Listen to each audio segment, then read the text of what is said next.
Colosenses capítulo 1, versículos 14 y 15. En quien tenemos redención por su sangre, el perdón de pecados. Él es la imagen del Dios invisible, el primogénito de toda creación. Una vez más dice, en quien tenemos redención por su sangre, el perdón de pecados. Él es la imagen del Dios invisible, el primogénito de toda creación. Hebreos 11:27, la palabra del Señor dice así: por la fe dejó a Egipto, esto es Moisés, no temiendo la ira del rey, porque se sostuvo como viendo al invisible. Mire, esto es Moisés, dice, se sostuvo como viendo al invisible. Dios bendiga su palabra, nos guíe con su Santo Espíritu. Hoy día viene a ser la parte 3 de esta serie que hemos titulado Viendo al Invisible. Dios nos ayude, hermanos. Pueden tomar asiento. Recuerden ustedes que hay muchas cosas que debieran estar sucediendo hoy, que debiéramos estar haciendo hoy, pero que no se están dando como Dios mostró que se debieran de dar, porque, hermanos, lastimosamente, como iglesia, a nivel, vamos a decir, regional o nacional o internacional, entre comillas, ministros no han estado haciendo su trabajo.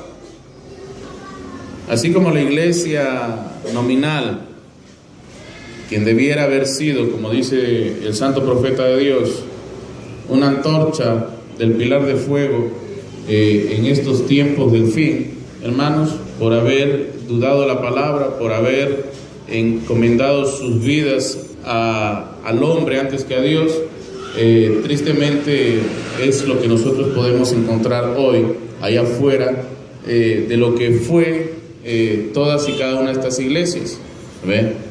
Podrán hacer todo esfuerzo, podrán empeñarse en estudiar cada vez más y más de Dios en sus institutos o seminarios, pero, hermanos, están corriendo fuera de la perfecta voluntad de Dios. Tristemente y lamentablemente muchas iglesias del mensaje han caído prácticamente en el mismo error. La Biblia dice que Dios constituyó un ministerio quíntuple para la edificación del cuerpo de Cristo, a fin de que todos lleguen hacia la perfección.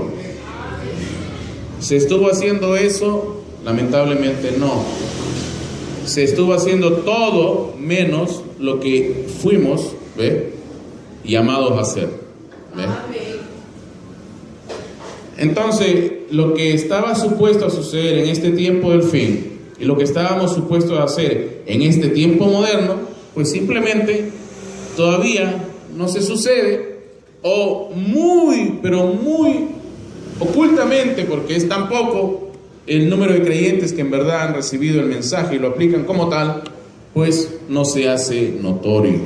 Así que en ese sentido y con ese ánimo estamos hablando acerca de esta serie, ¿no?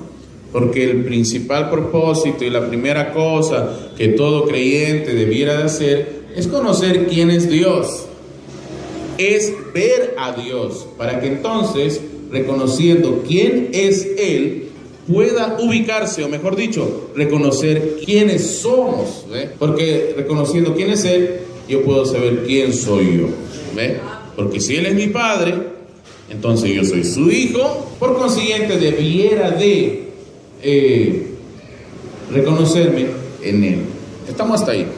Vamos a recapitular y hacer un pequeño repaso así rápido nada más de todo lo que hemos estado viendo para entrar a esta parte 3. Miren, Dios quería, deseaba, anhelaba, buscó y encontró, lo hizo. Amén. ¿Qué cosa? Manifestarse. En el mensaje Cristo es el misterio de Dios revelado, párrafo 141, dice: la primera cosa que Dios quiere hacer es que Él quería revelarse al pueblo. Dios quería revelarse al pueblo. Gloria al Señor. Hasta ahí todos lo hemos entendido, sabemos cómo es que van estas cosas. Ustedes lo pueden leer o lo pueden escuchar. Párrafo 144 dice lo siguiente. Segundo, o antes de eso, el 143 dice: Él quería expresarse a sí mismo. Ese fue, dice, uno de sus 3 grandes propósitos. Era expresarse a sí mismo, identificarse a sí mismo con seres humanos para revelarse a sí mismo en Cristo. Ahora vamos a rápidamente ubicarnos y ver qué es lo que estuvimos viendo. Recuerden, el profeta de Dios dice lo siguiente: nosotros necesitamos el Espíritu Santo a fin de creer su palabra.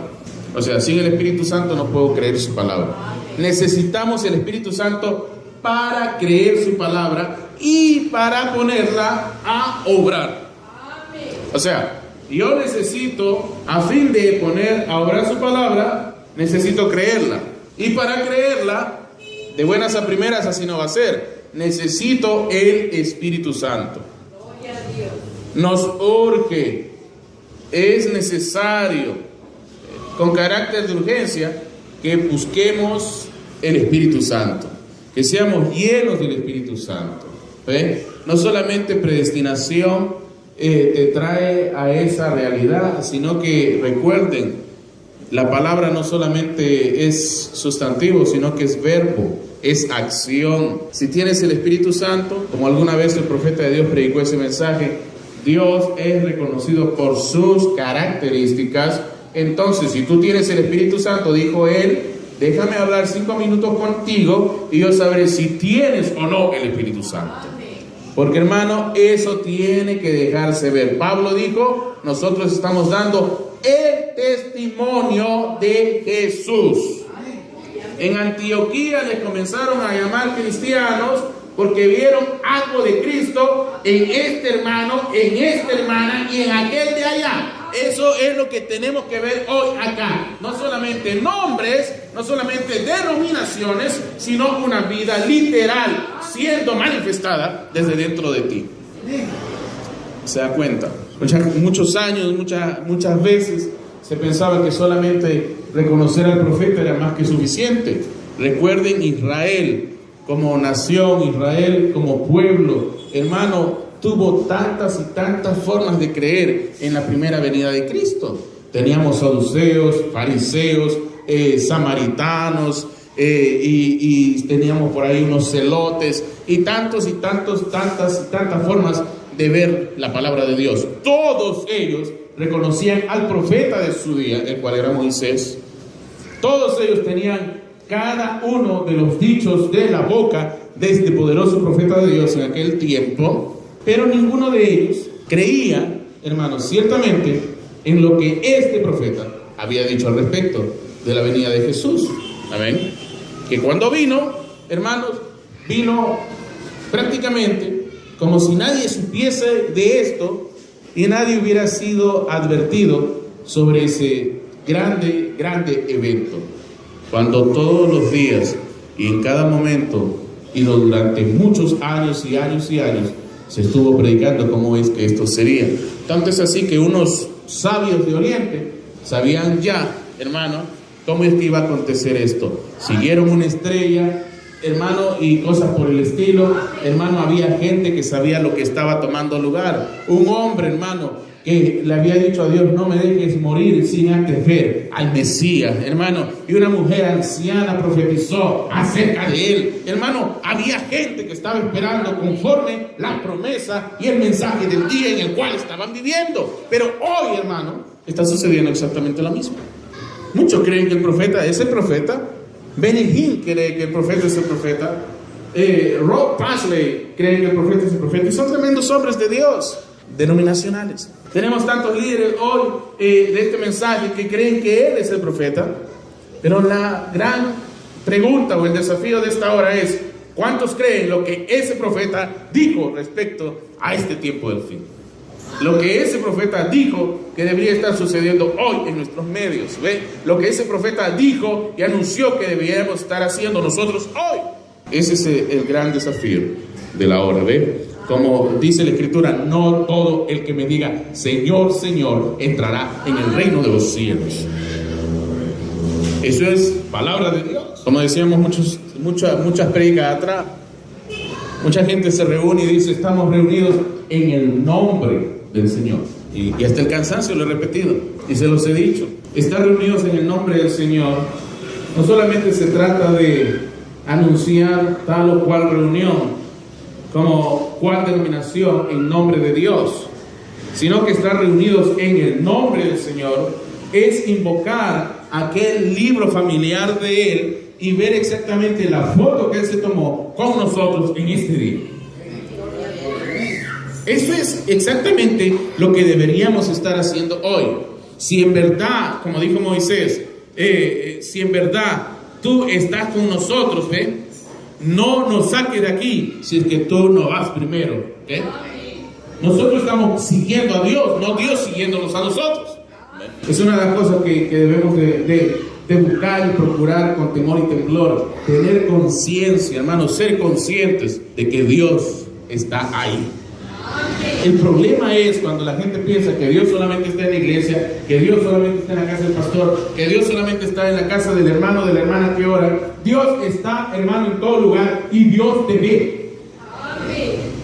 Dios te está mirando, Dios te está, Dios te está entrenando, Dios está haciendo de ti y de mí, hermano, está dándonos un entrenamiento personalizado. Amén. Cada uno de nosotros está recibiendo un trato especial de Dios.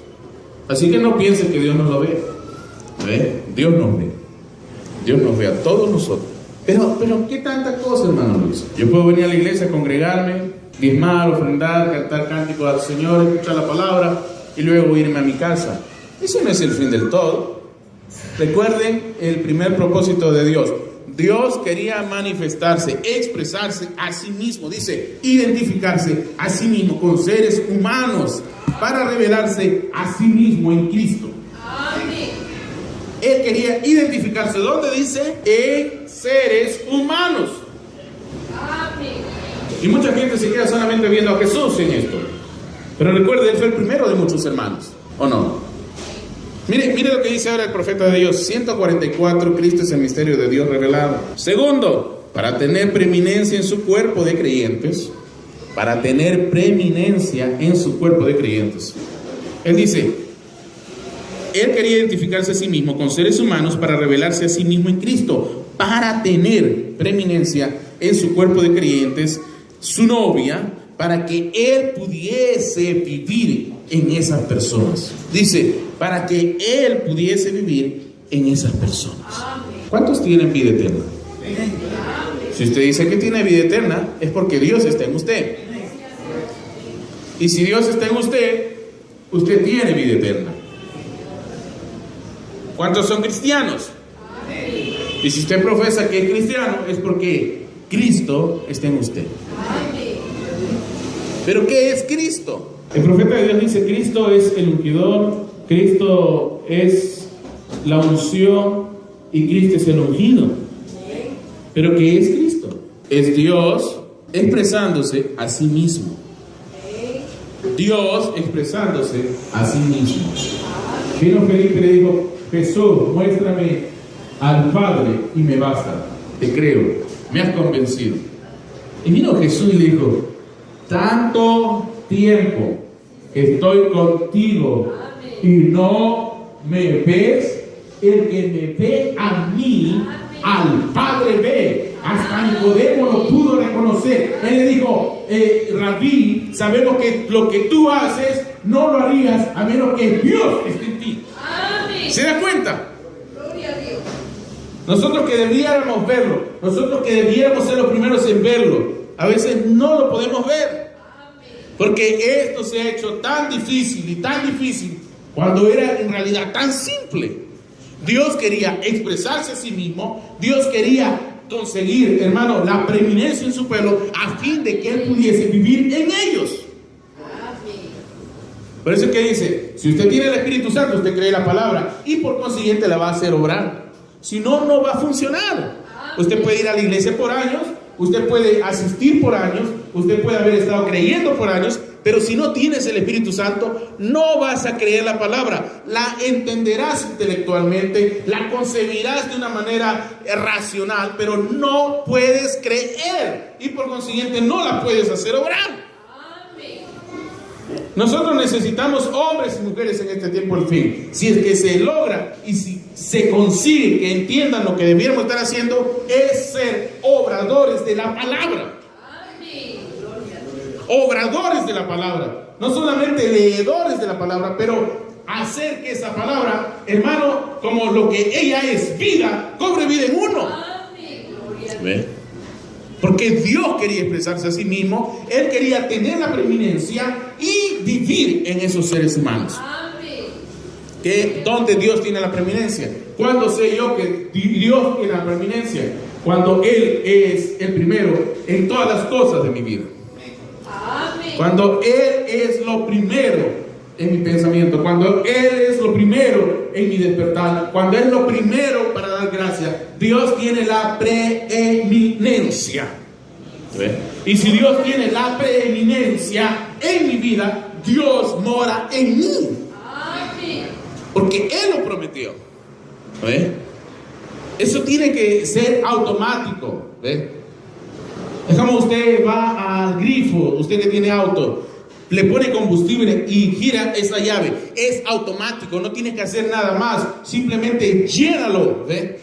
Y lo demás hará lo que fue enviado a hacer. El cristiano, hermano, la palabra dice que la ley fue hecha por causa del desobediente, no por causa del creyente. El creyente cree, el creyente vive la palabra, el creyente se corrige, el creyente vuelve a Dios, el creyente, hermano, hace lo que Dios le mandó a hacer, sin necesidad que le estén obligando, sin necesidad que le estén, hermano, a cada rato recortando. Él solamente sabe hacer lo que Dios le mandó a hacer, automático. Entonces dice, tener la preeminencia en su cuerpo de creyentes. Esa novia, dice, para que Él pudiera vivir en esas personas. Recuerden que estamos hablando de redención. Redención. No estamos predicando un mensaje pentecostal o ecuménico, incluyendo a todo el mundo. Redención, rescate. Dios vino a rescatar lo que se le había perdido. A nadie más. Como dijo la palabra, hermano, el mismo Señor Jesucristo a través de su profeta dijo, nadie puede subir allá a menos que de allá haya bajado primero. Así que no estamos vendiendo tickets al que no estuvo allá, porque esto se trata de un volver a casa, de un regresar con el Padre, de un regresar de vuelta a la palabra. Así que no estamos engañando a nadie. El que bajó de allá, ese vuelve a subir allá. Gloria al Señor. Algunos dirán, pero hermano, si yo bajé de allá, ¿por qué entonces andaba en pecado? ¿Por qué pequé? ¿Por qué hice aquello y lo otro? Es que era necesario que tú te pierdas para que Él te salve. Era necesario que eso suceda para que Él manifieste sus atributos. ¿Por qué me enfermé, hermano Luis, y yo bajé de allá? Y era uno de Él. Porque tú viniste, hermano, en la forma de una naturaleza caída para que Él pudiese mostrarte quién realmente es Él. Y entonces tú te pudieses poner en pie y decir, en verdad, Él es el mismo de ayer, de hoy y por los siglos. Dios me sanó. Él es el mismo de ayer, hoy y por los siglos. Dios me salvó. Yo era perdido. Usted puede decir eso y puedo testificarle que Él sigue siendo el mismo de ayer, de hoy y por los siglos. Eso es lo que sucede, hermano. Cuando nosotros veamos cristianos y cristianas caminando como debiera ser nuevamente en ese tiempo el fin, entonces la gente podrá decir, testificar de sí mismo, en verdad, Él sigue siendo Dios. Porque el profeta de Dios dijo, deje que el Dios que está en usted obre. Ellos tienen que reconocer a Dios. ¿Dónde? En su persona. No se trata de decir, somos creyentes del mensaje, ahí hay un Dios lejos, más allá del sol, en el cual nosotros creemos. Sí, el Inca también creía en una entidad superior. Los paganos también creen en entidades superiores. Tienen dioses extraterrestres y cosas por el estilo. Pero, hermano, no solamente creemos, sino que sabemos que Él está vivo. Y está parado ahí, hoy mismo, con nosotros. porque Él cumple su palabra. Mire lo que dice ahí. Usted sabe, es lo que Dios hizo en nosotros. No es una invención, no es una fábula. Porque una vez más le digo, tenemos todo alrededor de nosotros, pero todo lo que tenemos, la mayoría o la mayor cosa de la que se habla son fábulas. Es una fábula, es algo que no existe. Como dice Pedro, en 2 Pedro 1:16 dice, porque no os hemos dado a conocer el poder y la venida de nuestro Señor Jesucristo, siguiendo fábulas artificiosas. ¿Qué quiere decir eso? Creadas por hombres, cuentos creados, historias creadas, ¿me entienden? Novelas creadas. Nosotros no estamos contando la historia de un Hércules o de un dios griego o cosas por el estilo. Estamos hablando de un Dios todopoderoso, hermano. Aquel que hizo y cumplió y realizó todo conforme a su palabra. Tenemos muchas fábulas, hermano, alrededor de nosotros. Muchas fábulas. O carpas o campamentos alrededor de este mensaje. ¿Por qué es que hay tanta confusión? Es que no le hacemos caso a Dios, hermano. Él nos dijo que solamente había una sola voz autorizada para hablar en este tiempo del fin. Y en cada oportunidad que Dios ha hablado, solamente hay una voz autorizada para hablar en cada edad. ¿Y qué pasó? En vez de escuchar esa única voz autorizada por Dios, para que nosotros podamos oír, nos fuimos y escuchamos muchas otras voces. Y cuando usted escucha muchas voces, entonces solamente consigue confusión. Si solamente hubiéramos mantenidonos escuchando al profeta y oyéndole a él, hermano, todo sería diferente. Todo sería diferente. Pero el problema surge, la cosa incorrecta viene cuando la mayoría de gente que predicó este mensaje desde sus inicios, hermano, eran gente que venían de iglesias denominacionales, con pensamientos entenebrecidos unos que otros, y comenzaron a mezclar la palabra de Dios con pensamientos y credos de hombre. Y hoy día tenemos distintas formas de ver este mensaje, pero solo una manera, o mejor dicho, solamente la vía provista por Dios nos va a hacer vencer. Amén. Hermano, ¿cómo sé que Dios me hizo igual a Él? Génesis 1:26 y 27 lo dice todo. Entonces dijo Dios, hagamos al hombre a nuestra imagen, conforme a nuestra semejanza, y señoree en los peces del mar, en las aves de los cielos, en las bestias, en toda tierra, y en todo animal que se arrastra sobre la tierra. Y creó Dios al hombre a su imagen. A imagen de Dios lo creó, varón y hembra los creó. Conforme a su semejanza, conforme a su linaje, conforme a su raza. ¿Qué era Dios? Dios espíritu. ¿Qué estamos volviendo a ser nosotros, espirituales? Somos seres espirituales atrapados en un cuerpo de carne, pero ¿qué es lo que vamos a volver a hacer? Vamos a volver a ser espirituales. Antes ni siquiera podíamos oír la palabra porque éramos seres atrapados en este mundo, hermano, donde todo era carnal, todo era mundanalidad. Pero ahora somos tan sensibles, somos tan espirituales que podemos oír la palabra de Dios, podemos verle a Él, podemos ver cosas suceder, hermano, y podemos ver a Dios cambiando las circunstancias. ¿Se da cuenta? Entonces, Dios nos hizo así. Entonces, aquel que bajó es el único que puede volver a subir. Y entonces nos quedamos hablando acerca de Melquisedec y nos quedamos viendo acerca del orden del sacerdocio de Melquisedec. Ahora, una vez más, Dios quería manifestarse. Dios quería expresarse a sí mismo. Dios quería tener la preeminencia en su cuerpo de creyentes, su novia, para que Él pudiese vivir en estas personas. Muy bien. Al final, ¿qué vamos a ver, hermano, como resultado? Pablo dijo, la creación gime, o sea, tiene dolores de parto, por ver el día de la manifestación de los hijos de Dios. Amén. Va a haber una manifestación. Amén. Ahora, nos ponemos a pensar. Vemos gente juntándose. Vemos multitudes juntándose. Eso es lo que Dios quiso hacer con la multitud, de juntarlas y luego que salgan de sus reuniones alardear de cuán grande fue la inversión que hicieron y cuán grande fue la gente que reunieron. Pero, como dijo William Branham alguna vez, Oral Roberts, Billy Graham, en los periódicos, 20,000 nuevos convertidos al Señor. Él dice, vuelve el otro año, ninguno solo de esos 20,000 queda. ¿Qué es lo que está pasando acá? El hermano, el profeta de Dios dijo lo siguiente: si Dios logra juntar a su pueblo, va a ser para investirlos de poder, para llenarlos con el Espíritu Santo, a fin de que ellos puedan creer la palabra y ponerla por obra. ¿Está sucediendo eso exactamente? No, porque la están haciendo, o mejor dicho, están juntando a la gente con un propósito completamente distinto al que es el propósito de Dios: que se consiga el Espíritu Santo, que se crea en la palabra y se haga obrar esa palabra. Oiga, yo encuentro gente que viene y me dice, hermano Luis, ore por mí, porque llevo tantos años en este mensaje y soy una persona traumada. Wow. Inmediatamente me pongo a pensar en la persona que quizás puede estar ministrándole durante tantos estos años, ¿ve? Si alguien, hermano, no está ahí puesto para hacer lo que Dios le mandó a hacer, hermano, como dijo alguna vez alguien en una de nuestras reuniones, que agarre su lámpara y se vaya a trabajar.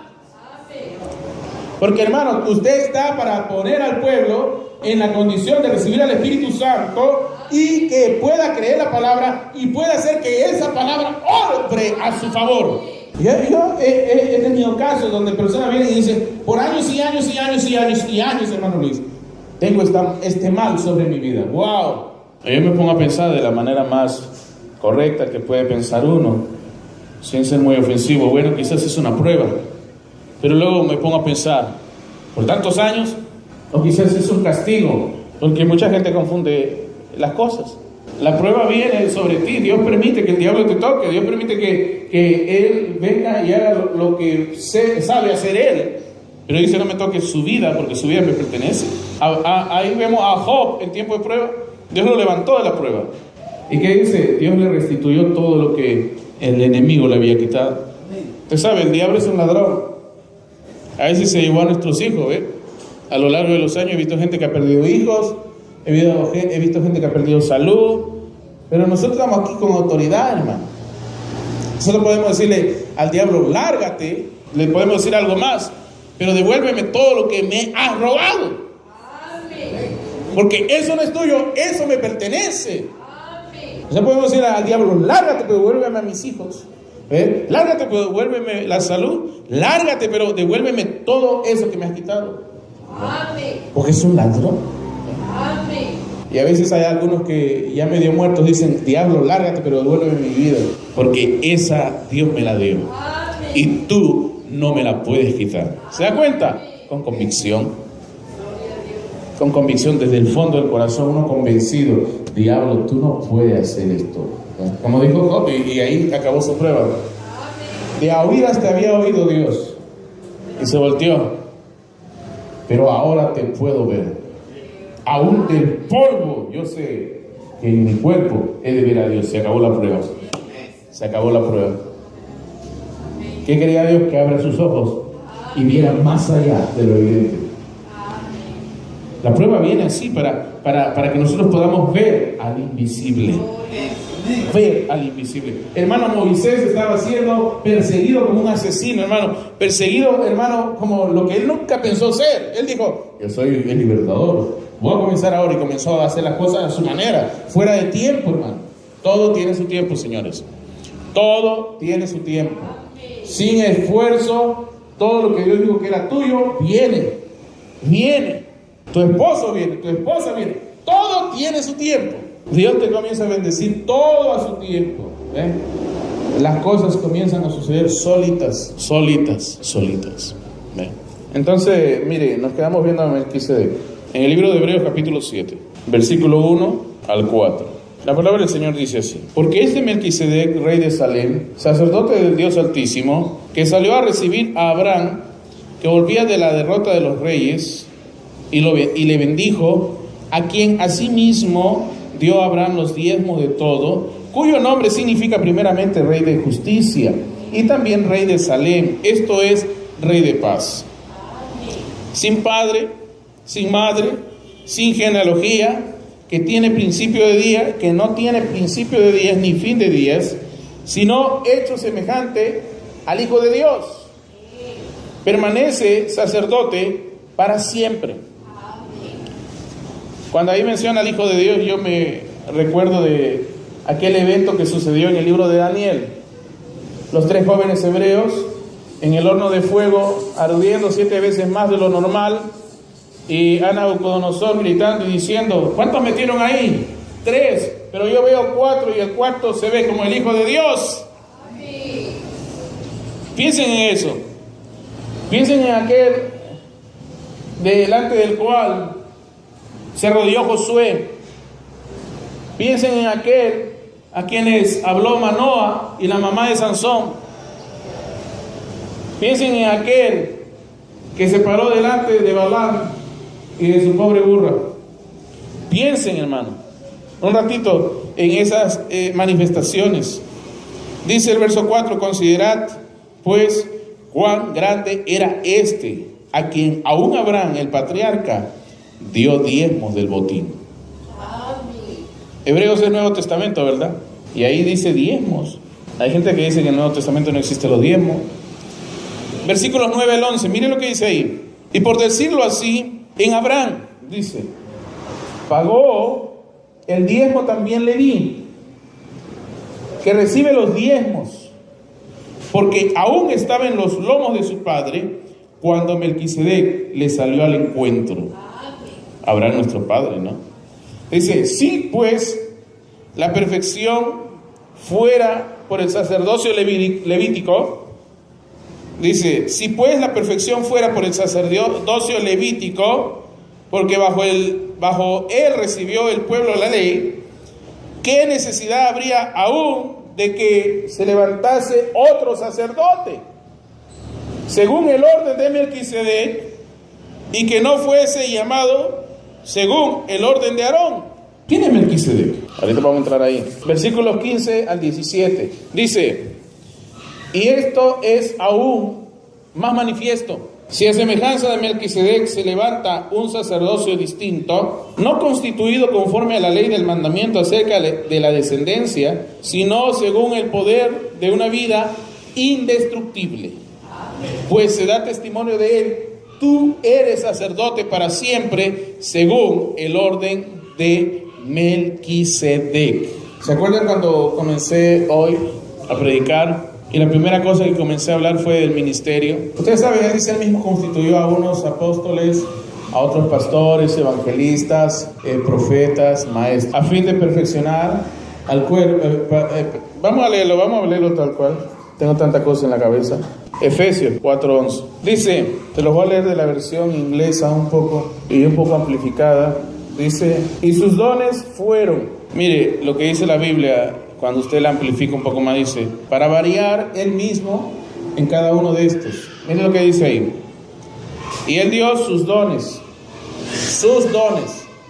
Está hablando de los dones de él. Para variar él mismo en cada uno de estos. Mire, algunos son apóstoles, dice mensajeros. Algunos son profetas, inspirados para predicar. Algunos son evangelistas, dice, viajantes, llevando el evangelio.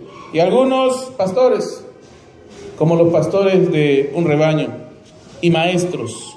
En el versículo 12 dice, y ellos tienen la responsabilidad de preparar al pueblo de Dios para que lleve a cabo la obra de Dios y edifique la iglesia, es decir, el cuerpo de Cristo. Esa es la misión, ¿sí o no? Eso es lo que se espera. No que pongas a pelear a una iglesia con otra iglesia. Ahora mismo tenemos un problema allá en los Estados Unidos. Hay un pastor que está amenazado de muerte. Uno dice, wow, ¿qué es eso? ¿Un creyente puede hacer eso? No, señor, es un endemoniado ese. Amén. Un creyente le dijo a un pastor, te voy a matar. Eso no sale, ni saldría nunca de un creyente. Amén. Pero hay gente así dentro de la iglesia. Tuvimos una reunión de pastores. Estamos supuestos a acomodar a las personas de acuerdo a cómo llegan. Es como siempre se hace en todo lugar. Y entonces estaban acomodando a cierta persona, entre comillas, un pastor, para que se siente. Y esta persona comenzó a dar de golpe a los costados para que no lo lleven. Es un creyente.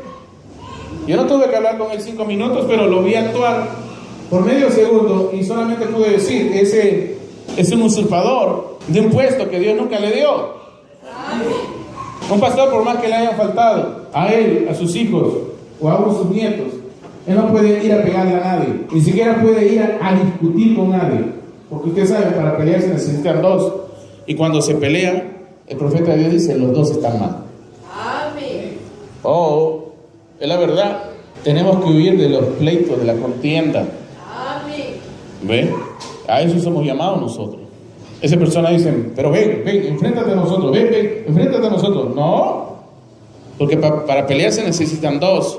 Y cuando los dos pelean, dice el profeta, los dos están mal. Amén. Gloria al Señor. Ahora, mire lo que acabamos de leer. El ministerio está supuesto a preparar al pueblo para que lleve a cabo la obra de Dios. Y edifique la iglesia, o sea, este ministro tiene que edificar a la iglesia, es decir, al cuerpo de Cristo. Es lo que debiera estar sucediendo.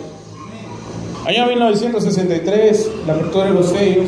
Año 1965, la partida repentina del santo profeta de Dios. De ahí en adelante muchas cosas han pasado. Muchos años han pasado ya. ¿Y qué está sucediendo? En lugar de ver la vida literal, ¿me entiendes? O sea, de Dios moviéndose en los creyentes, estamos viendo todo menos eso. Y si la vemos, es tan minúscula, pero tan minúscula la cantidad de creyentes que en verdad han hecho caso al llamado del Señor, que casi no se nota. Ahora, el profeta de Dios decía, si de esta congregación se van dos y yo soy uno de ellos, creo que está bien, dijo él. Pero, hermano, el propósito es ese. Y ahora, ¿por qué están fallando en que se cumple ese propósito? ¿Por qué creen ustedes? Porque, hermano, no están haciendo caso a este otro requisito de Dios. Como dijo William Branham, nadie se puede parar en el púlpito a menos que no tenga el Espíritu Santo. Nadie se puede parar en el púlpito a menos que no tenga el Espíritu Santo. Porque el Espíritu Santo te guía a toda la verdad y Él te hará conocer todas las cosas. Y alguien que predica falsa doctrina no tiene toda la verdad. Y el Espíritu Santo no predicaría a otro Jesús, ni otro evangelio del que ya nos ha sido predicado a nosotros. Son cosas básicas, principios fundamentales, que si no nos olvidáramos de estos y los aplicáramos a toda cosa en nuestras vidas, o cada decisión o cada cosa que tenemos que recibir de parte de alguno de estos ministros, hermano, estaríamos más que libres, hermano, de tantas cosas, hermano, que muchos han pasado en estos muchos años que hemos visto desfilar delante de nuestros ojos. Cuando yo llegué a la iglesia del mensaje, yo, por medio de la predicación del profeta de Dios, yo pensaba que esto era, en verdad, me iba a encontrar con ángeles. En la primera reunión casi no me di cuenta de lo que estaba sucediendo. En la segunda reunión casi como que me pareció algo un poco extraño. En la tercera reunión, bueno, yo me di cuenta de que en aquella iglesia, que bueno, había muchos problemas. Pero hermano, ni siquiera a eso le puedo echar la culpa de por qué hay tanta gente errada. ¿Sabe por qué? Porque Dios nos ha llamado a todos nosotros a vigilar todo por la palabra. O sea, si usted se deja engañar es porque usted no está vigilando la palabra. Y si dejan que ese engañe es porque nadie vigila la palabra. En esa época habían pastores, entre comillas, que sabían los problemas que suceden en esa iglesia. Y nadie tenía la suficiente determinación de poder decir que las cosas estaban mal. Ahora yo me pongo a pensar al respecto. Todos esos pastores que yo conocí cuando yo comencé a congregar en las iglesias de mensaje, la mayoría ya no son más. Entonces yo me pongo a pensar en esta escritura y en aquello que dijo William Branham. Nadie se debe parar en un púlpito a menos que no tenga el Espíritu Santo. Y si no está preparando al pueblo para la obra del ministerio, hermano, todo va a fracasar. Porque no se trata de decir a la gente, oiga, obedézcame, no, es obedezca a la palabra. Y el creyente hace lo que fue llamado a hacer. Aquí no estamos tirando de pelo a nadie, oiga, diezme, ofrende, no. El creyente recibe todo eso por revelación y en su debido tiempo, en su debida sazón. Y cuando el creyente hace las cosas por revelación, es bendecido. ¿Por qué? Porque todo esto, hermano, es un círculo de bendición. Hermano, Dios se quería manifestar, expresarse a sí mismo. ¿Qué necesitaba? Él dice, él quería identificarse a sí mismo en seres humanos. Amén. ¿Qué tenía que preparar? ¿Qué tenía que hacer para que ese vaso, ese hombre, esa mujer estén limpios para que Él pueda habitar ahí? Efesios 4:11, pues. Prepararlo para la obra de Dios. ¿Usted no ha leído su Biblia? Hermano, todo esto que comenzó como un estanque, Nehemías, hermano, continúa, como dice la visión, y después de ser un estanque, hermano, esto comienza a fluir como un río poderoso. ¿Qué es lo que hace un río cuando pasa un río poderoso de verdad? Mira el río que tenemos acá en la ciudad. Miren los ríos que hay alrededor del mundo.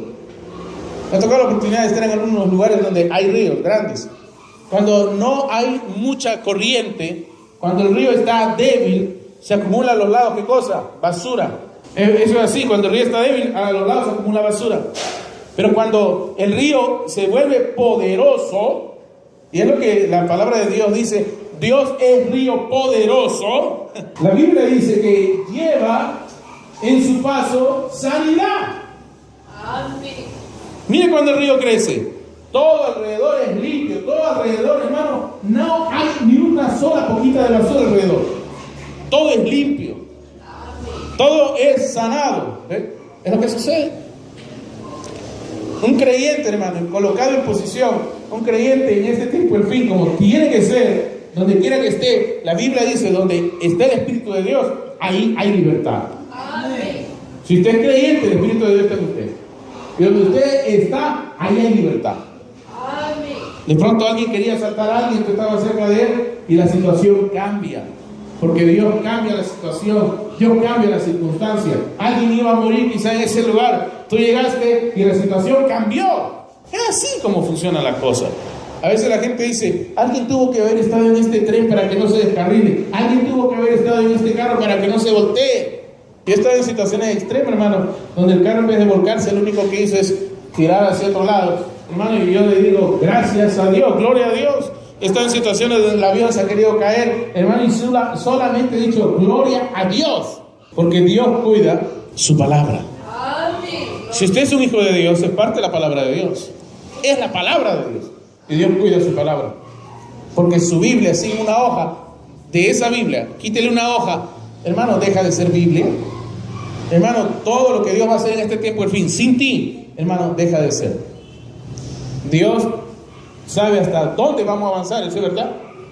Pero hasta que, como dijo el profeta de Dios, hasta que tú no hayas terminado tu obra, individualmente de todos nosotros, todos, cualquiera que quiera que sea, hasta que no hayas terminado de hacer lo que Dios te mandó a hacer, el diablo no te puede arrancar de tu vida. Entonces, ¿cuál es el problema ahí? Si bien es cierto la palabra de Dios acá, que acabamos de leer, nos habla que si todo hubiera sido por vía de la carne, y si todo hubiera sido por vía del sacerdocio levítico, hermano, quiero que tomen atención aquí un ratito. No pretendo acabar hoy día todo esto, pero pretendo darles algo con qué irse a sus casas. En esa época, hermano, en aquel entonces, en el Antiguo Testamento, el que nacía levita era sacerdote, entrenado desde su niñez para ser sacerdote, entrenado solamente a hablar la verdad, entrenado solamente a hablar de Dios y a hacer las cosas de Dios.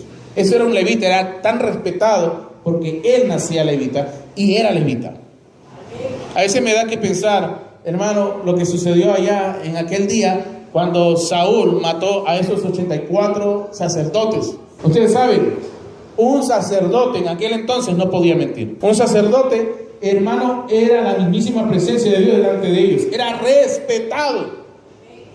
Pero Saúl prefirió oír al edomita, que se había vuelto su amigo y su consejero espiritual. Ustedes saben la historia del edomita. Se asimiló a ser un sacerdote, se asimiló a la religión hebrea. Pero, hermano, aquí no se trata de que te asimiles al mensaje. Aquí se trata de que hayas nacido para vivir este mensaje. Si tú naciste para hacer esto, si tú naciste para esto, este es tu día, esto es para ti. El idumeo se asimiló a la religión hebrea y de la nada comenzó a crecer y escalar peldaños y llegó a ser el consejero del rey. Y el consejero del rey hizo que el rey retrocediese de la palabra de Dios. Eso es lo que pasa hoy día, hermano. Tenemos muchos edomitas asimilados al mensaje, que en lugar de aconsejar a la gente para bien, les aconsejan para mal, y antes de acercarlos a Dios, los alejan cada vez más y más de Él. Lean, eso está claramente tipificado todo en la Biblia. Lean acerca del idumeo. ¿Cómo se llamaba? Doeg. ¿Por qué Dios nos deja ver la historia de Doeg? ¿Por qué Dios nos deja ver que cuando él vino al templo no le dejaron predicar en el templo? Lo tuvieron ahí recluido, detenido, porque había algo en él que no era 100% compatible con las cosas santas de Dios. Pero Saúl, cegado por su celo por David, hermano, prefirió oír a este incircunciso, ¿ve? A este mentiroso, a este profanador de la palabra. Y, hermano, antes de creer a sus sacerdotes, él le creyó al idumeo. Cuando él les dijo a sus guardias, a los benjaminitas, que maten a los sacerdotes, ¿qué le dijeron los benjaminitas? Nosotros no podemos hacer esto. Toda mi vida me enseñaron a respetar a un sacerdote. Toda mi vida yo sé que ese hombre no puede mentir. ¿Cómo puede decir tú, Saúl, que él miente por David? ¿Ve? Porque era todo un legado, hermano. Así que Saúl acusa al sacerdocio de mentirosos. Y, hermanos, los benjaminitas no lo quieren matar. ¿Y quién los mata? Doeg, el edomita, el enemigo de Dios. Edom, los edomitas son enemigos de Dios, antes que amigos de Dios. Como dijo Jesús, el que no es conmigo es contra mí. Entonces, eso es lo que pasa en este tiempo del fin. No fueron llamados para ser los preparadores del pueblo para la obra de Dios. ¿Ve? No fueron llamados para ser los preparadores del pueblo para la obra de Dios. Y provocaron todo este caos. Yo a veces me hallo en situaciones donde yo no sé ya qué pensar. Una de mis favoritas es esta. Siempre me llaman por preguntarme, hermano Luis, ¿y hasta cuánto puedo dejar crecer mi cabello? Y yo le pregunto a veces, ¿y por qué me pregunta eso? Porque yo no debería ser preguntado por eso. La Biblia dice, y la mujer no debe cortarse el cabello. Y ya no debieran estar preguntándome por ello. Pero es que hay gente que predica que el cabello largo se sobreentiende que es una palma más abajo de los hombros, y mucha gente quiere llevarlo ahí nada más. Y otra gente dice, oh no, el cabello largo es un poquito más allá de los hombros. O otra gente dice, no, bueno, tú decides el tamaño. La Biblia dice que el cabello no debe cortarse. Y si dice que no debe cortarse, no debe cortarse. Es la palabra de Dios. No debería ser malinterpretada, no debería ser de alguna manera manoseada. Es la palabra de Dios. Hay hermanas que les crece el cabello largo, los cuidan, los protegen y crece largo. Hay hermanas que los quieren tener largo, pero no pueden. Pasa algo en lo natural que se les va cayendo a cierta distancia y se queda a mitad de la espalda o un poco más de la espalda, ¿ves? Pero hay gente que sí le crece largo, ¿ves? Ese es Dios ya, en cada uno de nosotros. No todos somos claritos, no todos somos trigueñitos. Esa es la variedad del pueblo de Dios. Pero la Biblia dice, no le corte el cabello. ¿Ves? Pero ¿por qué la gente pregunta? Entonces me dice, bueno, es que yo no puedo creer que usted me diga que no le ponga tijera, porque allá me dejan ponerle tijera. Bueno, le digo, váyase allá y no me quite mi tiempo. Pero es que hay gente, hermano, que ha traído al pueblo bajo confusión. Y no solamente eso, muchas otras cosas más. Credos, doctrinas y cosas por el estilo. Entonces tenemos un pueblo confundido. A veces me da risa, me dicen, oh, mira, los de tal y tal van a tener una reunión acá. Y la otra semana los de la otra creencia. Y la otra semana los de la otra. Entonces uno dice, ¿qué está pasando? Y la gente se deja manipular y van acá, y van allá, y van más allá. Hermano, nosotros somos llamados a ir donde está la palabra, no donde están tratando de personificarnos algo que se parece a la palabra. Entonces eso es lo que está pasando. Y cuando nosotros vamos a hablar ahora de Melquisedec y vamos a verlo bajo la luz del mensaje del día en el cual estamos viviendo, se van a quedar sorprendidos. Hay muchas discusiones sobre la gente acerca de que si el logos es una cosa, la palabra o el verbo es otra cosa, o que la lucecita es otra cosa, o que esto es otra cosa. Hermano, mire lo que el profeta de Dios dice ahí. Por eso yo digo, si solamente escucháramos al profeta de Dios, todo sería completamente diferente. ¿Quién es este Melquisedec? ¿Qué lo predico? Párrafo 55. Lo voy a leer despacio, porque quiero que eso quede, y para que no parezca forzado, lo voy a leer un tramo regular. Y no creo que se cansen porque es la palabra de Dios, es el mensaje del día. Dice, ¿quién es este Melquisedec? Párrafo 55. Fíjense, ahora en su atributo. Entonces, el atributo era, primero, Dios, el pensamiento, el atributo mismo, todo en uno, sin ser expresado. ¿Por qué? Porque Dios quería expresarse. Ustedes saben, antes de ser el Señor, como le dicen los judíos, ¿no? Adonai, antes de ser Dios, Él era Elohim, ¿ve? Plural, el todo en todos, el autoexistente. Vamos acá, párrafo 56. Entonces, cuando Él lo expresó, dice, secundariamente, Él llegó a ser entonces la palabra. Y entonces, la palabra fue hecha carne y habitó entre nosotros. Entonces dice, lo primero era el atributo, el pensamiento, todo en uno, sin ser expresado. Luego, cuando Él lo expresó, secundariamente, Él llegó a ser entonces la palabra. Y entonces la palabra, o sea, luego, la palabra fue hecha carne y habitó entre nosotros. Gloria a Dios. Si solamente lo dejáramos así, gloria a Dios, porque estamos viendo el cuadro perfecto, el cuadro correcto. En el principio la palabra era con Dios y la palabra era Dios. Un versículo más adelante dice, y la palabra fue hecha carne y habitó entre nosotros. Si solamente la dejásemos así, ya sería todo, ¿ve? Pero hay gente que se confunde. Y luego viene en el párrafo 56, dice lo siguiente. San Juan 1, verso 1. Fíjense, en el principio. Y algunos se ponen a pensar, Génesis 1:1, el principio. No. Mire lo que dice ahí, en el principio. Dice, pero antes, el eterno. Ajá. Eternidad no tiene principio de días ni fin de días. Eternidad no tiene principio de días ni fin de días. Alguna vez el profeta viene y lo tipifica así, dice, la eternidad pasada, tiempo y la eternidad futura. ¿Han escuchado decir eso? Ya me quedo pensando así. Pero dice, en el principio. Juan 1:1. En el principio. Y el profeta Dios dice, pero antes todo era eterno. Mire, fíjense, en el principio era el verbo. Cuando el tiempo comenzó, era la palabra. Pero antes de que fuera la palabra, era un atributo, un pensamiento. Pero ahora ha sido expresado. Wow. ¿Por qué? Porque Dios quería manifestarse, quería expresarse a sí mismo. Pero, ¿qué era la palabra? Juan 1:1 lo dice. Dios. Pero hermano, Dios está aquí, Elohim, enorme, grandote. Pero Él es inaccesible, a Dios nadie lo vio jamás. Pero en el principio, Él era la palabra. ¿Principio qué? De tiempo. Todo lo que tiene principio tiene fin. Pero antes de que fuera la palabra era un atributo, un pensamiento, y entonces fue expresado. Dice, en el principio era la expresión, dice, úsese el verbo. En algunas Biblias dice el verbo, en otras Biblias dice la palabra.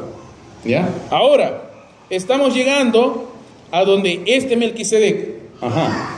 Vamos a llegar a donde Melquisedec. Este es esta persona misteriosa. En el principio era el verbo, y el verbo era con Dios, y el verbo era Dios, y luego el verbo llegó a ser carne y habitó entre nosotros.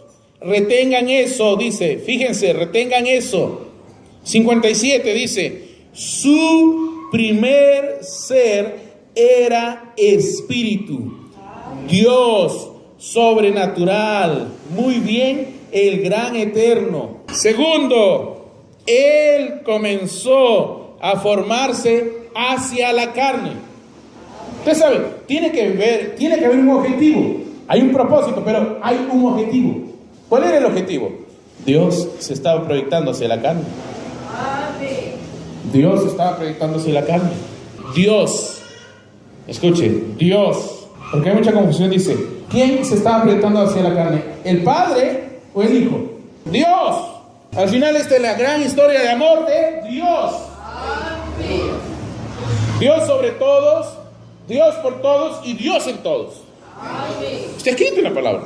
Por eso cuando la gente veía a Jesús decía, pero yo quiero ver a Dios. No, todavía no realizaba, todavía no comprendía el objetivo. Mire acá. Segundo, Él comenzó a formarse hacia la carne, en una teofanía. ¿Oh? ¿Qué cosa nos diferencia a nosotros de Jesús? Su forma singular, única y especial, en la que Él vino con la de nosotros. Dice el profeta de Dios, nosotros traspasamos la teofanía, pero Jesús vino a través de la teofanía. O sea, Él vino en el orden. Dios, en el principio era el verbo era con Dios, y el verbo era Dios, y el verbo se hizo carne. O sea, Dios, vamos primero, dice, ¿cómo es primero? Dice, el sobrenatural, el gran eterno, el pensamiento. Nada hago yo sin que antes le vea hacer al Padre. Nada hago yo si primero no entra a sus pensamientos respecto al día en el cual yo estoy viviendo y la situación que voy a, o la hora que voy a hacer. Miren, nada hago yo sin que antes yo le vea hacer al Padre. En tu nombre, higuera, ségate. Estoy volviendo acá. ¿Cuándo fue crucificado Jesús, hermanos? ¿Cuántos años atrás? Apocalipsis 13:8, ¿qué dice? ¿Cuándo se materializó? Hace un poco más de 2000 años. ¿Cuándo se expresó? Hace un poco más de 2000 años. ¿Por qué sucedió hace poco más de 2000 años? Porque Dios ya lo había pensado así. Dios ya lo tenía determinado así, desde antes de la fundación del mundo. ¿Se da cuenta? Volviendo a esto, dice, su primer ser era espíritu, Dios, sobrenatural, muy bien, el gran eterno. Jesús se diferencia de nosotros en este aspecto. El gran eterno, el ser eterno, tomó una forma hacia la carne, dice el profeta de Dios, una teofanía. Y esa teofanía se hizo carne y habitó entre nosotros. Por eso es que Él no podía ser sorprendido. Él conocía el fin desde el mismo principio. Nosotros no, nos enteramos después, pero Él conocía el fin desde el mismo principio. A Él no lo podían sorprender. Ahora, ¿a dónde estamos yendo nosotros? ¿Hacia dónde vamos? Traspasamos nuestra teofanía, está bien. Vinimos en un mundo pecaminoso, crecimos en el Edén de Satanás, engañados por el diablo, engañados por el mundo. Un día vino la palabra y comenzamos a hacer ¿qué cosa? No es que vinimos no siendo hijos de Dios, éramos hijos de Dios. ¿Qué cosa pasó? Hermanos, vinimos, dice, con amnesia espiritual. Éramos hijos del rey viviendo en casa de mendigo, ¿ve? Pero éramos los hijos del rey. No lo sabíamos. Éramos hijos de Dios, no lo sabíamos. Muchos de ustedes han pecado, muchos de ustedes han hecho cosas que no debieron hacer, pero luego se dieron cuenta de que todo eso no era de ustedes. ¿Y quién era culpable de eso? El diablo, ¿ve? Pero, ¿qué estaba pasando? Jesús no vino por esa vía. Él vino conociendo todas las cosas, 12 años, y enseñándole a maestros acerca de las cosas de Dios. Él era la palabra hecha carne. ¿Hacia dónde vamos nosotros? Lo que traspasamos. Estamos volviendo a eso. Estamos volviendo al conocimiento de todas las cosas. Por eso que necesitamos el Espíritu Santo. Pablo dice, si el Espíritu de aquel que estaba en Jesús está ahora en nosotros, o había algo en Él que esté en nosotros. Todo lo que estaba en Dios se vació en Jesús. Y todo lo que estaba en Jesús se vació en su iglesia. Vamos a seguir leyendo. Mira lo que dice ahí. Y lo voy a leer desde el principio para que no se pierda la hilación. Dice, su primer ser era espíritu. Dios, sobrenatural. Muy bien, el gran eterno. Segundo, Él comenzó a formarse hacia carne, en una teofanía. Es llamada la palabra un cuerpo. La palabra un cuerpo. La palabra, lo que llamamos el verbo, es la teofanía de Dios. Mire lo que dice ahí. ¿Tú tienes pensamientos o no? Todos tenemos pensamientos. Pero ¿cuándo toman forma? Cuando las hablamos. Pueden ser palabras bondadosas o pueden ser saetas, flechas que dañan. Tener cuidado con lo que digan. Puedes crear cosas, tomar forma. Vamos acá. Dice, este entonces es el estado en el que estaba cuando Él se encontró con Abraham. Los que leen Biblia saben de qué estamos hablando. ¿Quién se encontró con Abraham? Melquisedec. ¿Quién es Melquisedec? En Cristo es el misterio de Dios revelado, el profeta de Dios lo dice. Él era la palabra. Él era Jesús no materializado. Y dice, pero ahí está la palabra, hermano, estoy viendo una forma. Está viendo una forma. Pero recuerden, el objetivo ¿cuál era? Carne. Miren, dice, Él estaba en la forma de la teofanía. Ahora llegaremos a eso y lo probaremos en unos minutos. Si el Señor quiere, Él, dice, Él era la palabra. O la palabra. ¿Qué, hermano? ¿La palabra tomó leche y panes? La palabra. La palabra. La palabra. Mucha gente dice, no, la palabra es mi Biblia. La palabra. La palabra. La apariencia de Dios. O sea, ¿qué pasó con nosotros? Nosotros traspasamos tener la apariencia de Dios. Estamos volviendo a recordar eso. Estamos volviendo hacia eso. Bueno, antes de decir lo que iba a decir, vamos a seguir leyendo. Dice, ahora, una teofanía es algo que ustedes no podrían ver. Pudiera estar aquí mismo ahora, sin embargo no podrían verla. Pero recuerden, esa teofanía se hace visible y es invisible. ¿En qué cuerpo estaba Jesús cuando resucitó? Ajá. Usted dice, pero hermano, yo no puedo traspasar las paredes. Jesús pasó los 7 cerrojos que habían en la puerta y apareció en medio de ellos. Dijo, ¿tienen algo de comer? ¿Se acuerdan? Vamos acá. Mire lo que dice ahí. Párrafo 60. ¿Quién es este Melquisedec? Seguimos ahí. Él se revela en su gran forma de lo que él afirmó. A medida que él se enmorce en sus siervos y se prueba él mismo. ¿Qué quiere decir se enmorce? Él mismo va tomando la forma de sus siervos. Eso es lo que dijo el profeta. Dice, ahora, aquí está él en la forma de su espíritu. Y luego él viene en la forma de dice, en morfe. Ahora, él se le apareció a Abraham en morfe. Cuando Abraham regresaba de la derrota de los reyes, ahí llegó Melquisedec, habló con él. Sigan esto. Marcos 16:12. Pero después apareció en otra forma a 2 de ellos que iban de camino yendo al campo. Hablando de Jesús, en otra forma. ¿Qué significa forma o morfe? Miren, vean todos ese parlante.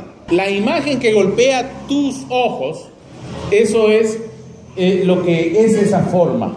Ustedes pueden ver ese fluorescente, la imagen que golpea tus ojos, esa es la forma. Dice, traducido directamente de lo que debiera ser esto, dice, es la forma por la cual una persona o cosa golpea la visión. Es una apariencia externa. Apariencia externa. Como vio, ustedes saben, le dijo Moisés a Dios, muéstrame, quiero verte. Dije, no puedes ver mi rostro, pero mira, vamos a hacer algo. Vas a ver mi espalda.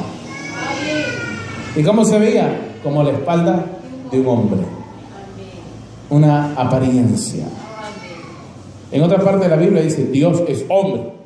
Mire, Filipenses 2:6, el cual, siendo en forma de Dios, escuchen, no estimó el ser igual a Dios como cosa a que aferrarse. Miren lo que sucedió acá, en el Monte Carmelo, hermano, y lo que sucedió en el Gólgota. Ustedes saben, Dios estaba muy enojado porque su pueblo le había dado la espalda y había comenzado a adorar a Baales y a Astartet y a Astarot. Así que Elías viene y les hace un reto. Es algo ilógico, hermano. Yo los reto hoy a que vean quién es el verdadero Dios. Pero es algo irónico porque supuestamente ellos son los hijos de Dios, son el pueblo de Dios y están retados nuevamente a ver a Dios. Así que Elías mandó poner, ¿qué cosa? No solamente la ofrenda, sino hizo que hagan una zanja a los lados, que llenen todo de agua, que mojen la ofrenda, que mojen la leña. Hermano, imposible prácticamente para el hombre. Pero hermano, la Biblia dice que cuando él oró, vino el fuego del cielo, el juicio de Dios, y consumió todo. Pero, ¿por qué? Porque en ese entonces, hermano, la ofrenda era insuficiente para poder cubrir la falta o el pecado del pueblo hacia Dios. Así que su ira era fuego consumidor, se llevó todo, no dejó nada, porque eso sobreexcedía la pequeña ofrendita que estaba ahí. Pero ¿qué sucedió con Jesús? ¿Ustedes saben cómo sucedió eso? Hermano, la creación y todo alrededor de él sucumbió, sintió lo que había sucedido ahí. Si ustedes leen los 4 evangelios se van a dar cuenta que es exactamente lo que sucede ahí. Que cuando viene Dios, hermano, porque esto fue una ofrenda hecha una sola vez y para siempre. Amén. Hermano, y Dios toma literalmente todo lo que... Hermano, porque esto era el pago que iba a reunir todos los requisitos de Dios. Y cuando Dios toma el pago, la Biblia dice que Jesús todavía estaba vivo.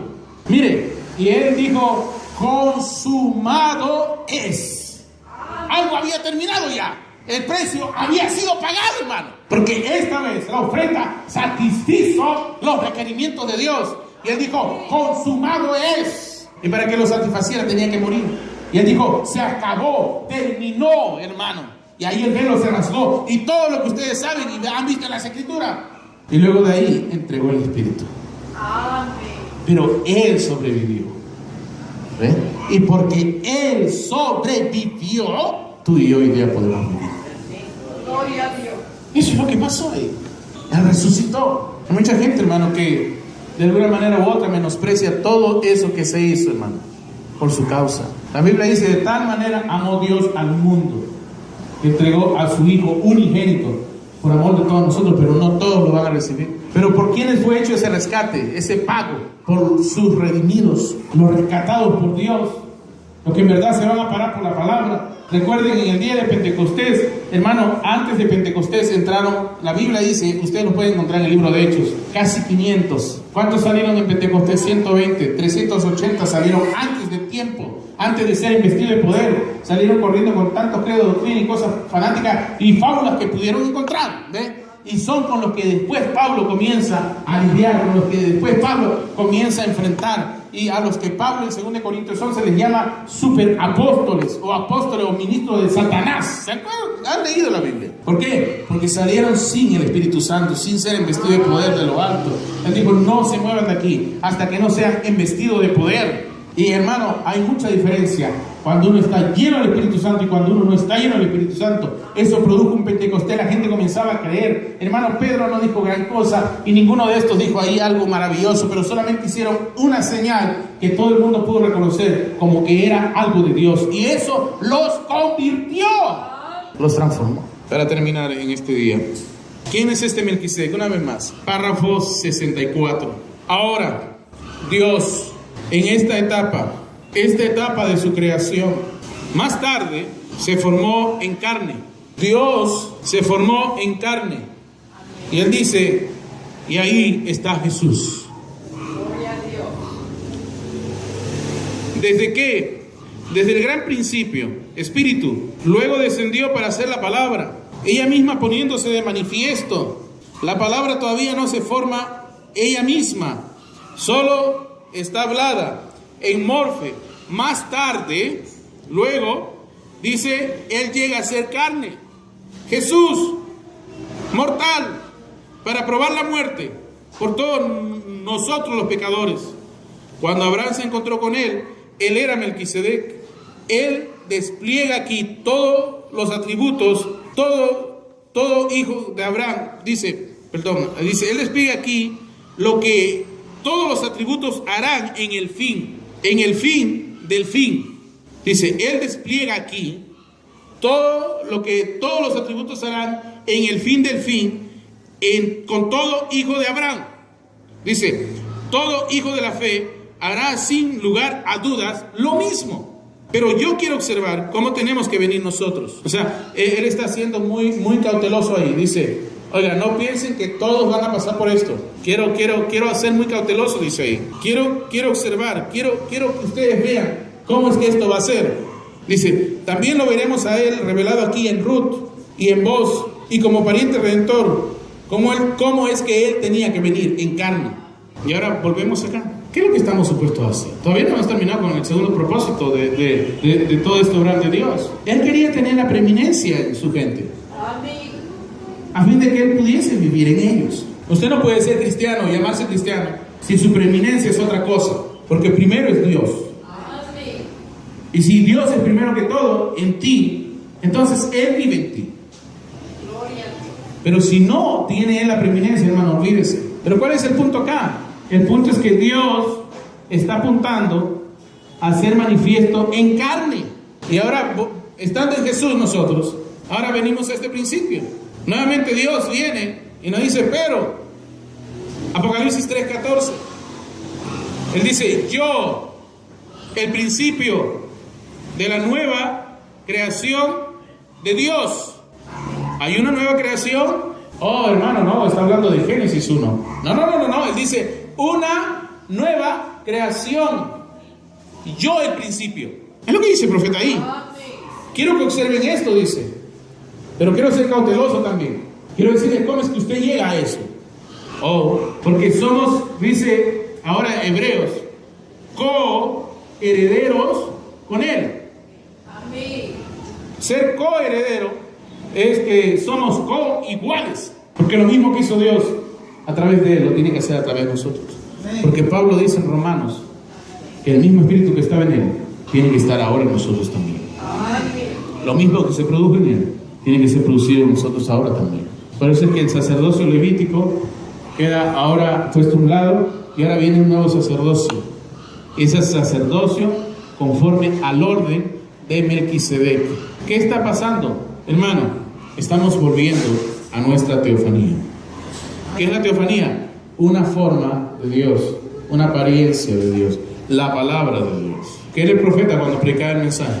Él era la palabra, hecha carne. Él decía, ahora no lo puede dudar, es imposible, ahora no puede hacer esto, pero si usted cree que esto es así, ahora Él está acá, Él decía eso.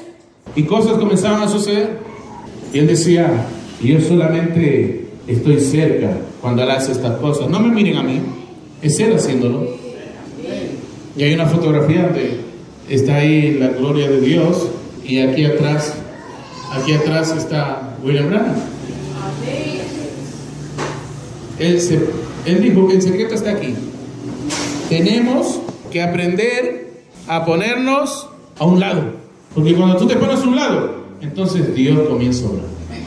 Porque Él no comparte su gloria con nadie. A Dios sea la gloria. Jesús lo decía de esta manera, yo no hago nada sin que antes le vea hacer primero el Padre. Y William Branham decía, yo no voy a hacer nada a menos que Él me lo diga. Y entonces comenzaba. Vimos, hermano, vimos la herencia, vimos las arras, vimos el anticipo de lo que sucedería. Y Él dijo, oh novia, yo soy uno aquí que está parado en esta generación mostrándote qué es lo que tú vas a hacer. Tenemos que llegar a ser, hermano, tenemos que llegar a ser lo que Dios dijo que seríamos.